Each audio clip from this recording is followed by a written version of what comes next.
What is going on, service coordinator team? Well, first of all, I just want to say this is a unique role that I don't think we've ever had in a Journey Students event before. But one, I'm excited because one, I want you to be as equipped as possible for the night, and I also want you to feel empowered to make decisions, to encourage our team leads, to coach volunteers, and honestly, like as far as the hierarchy goes, as far as decision making, you guys are going to be a good point person for what's going to be happening the night of. And I want you guys to have a good grasp and understanding of all the environments as far as the night goes. I know this is a big ask.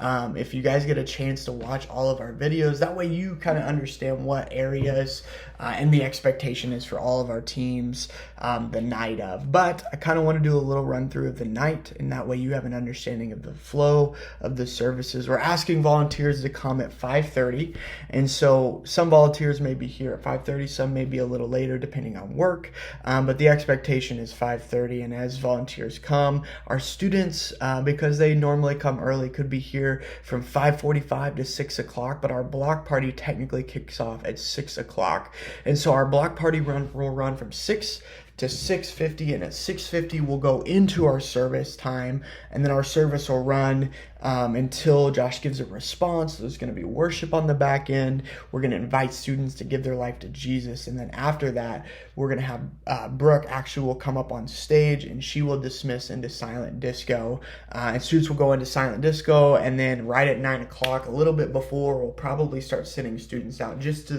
the sheer amount of students who are going to be there, and as far as our pickup process goes, to make things a little seamless.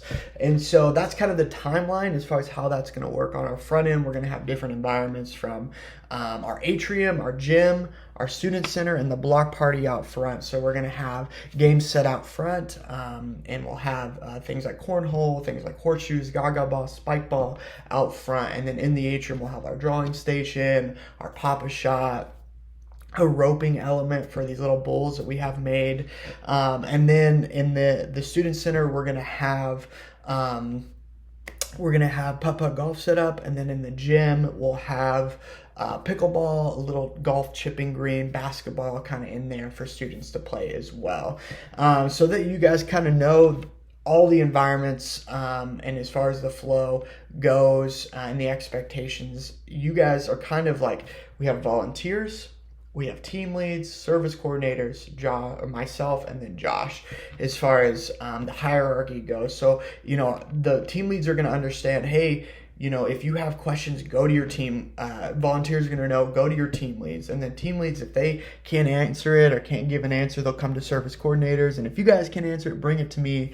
Really, we kind of want to free Josh up to be as relational with the students because he's giving the message. We want him to be the student pastor on the night and get to love students well. And so if any emergencies arise, come to myself, and I can help make decisions and pivot and do anything that we need to be doing the night of. And so anyways, we'd love to meet on an individual basis as far as expectations, roles, if a fire comes up or an emergency comes up, making decisions. A couple things that we need to know is our response room for the night is going to be set up in the student center. Well, it just so happens that we're going to have putt-putt golf in there as well.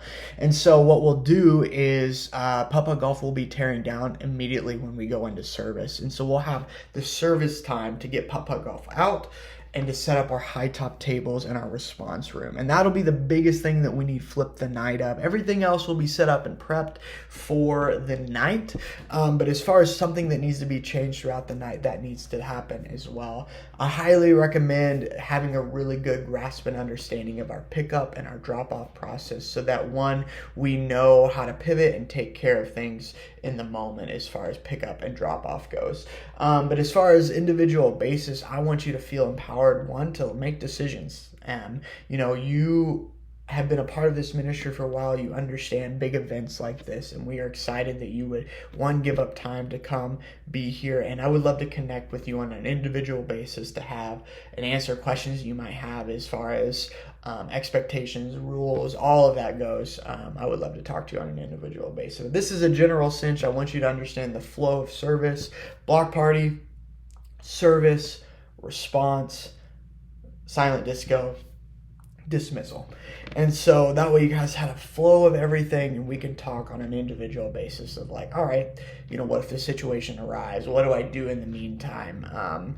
And just being available for our volunteers and our team leads if they have a question, being around in the atrium, around in the block party, around in the gym, just kind of being the point for all the different environments. So all that to say, I love connecting with you in the next couple of days, and I can't wait to see you at Back to School Bash.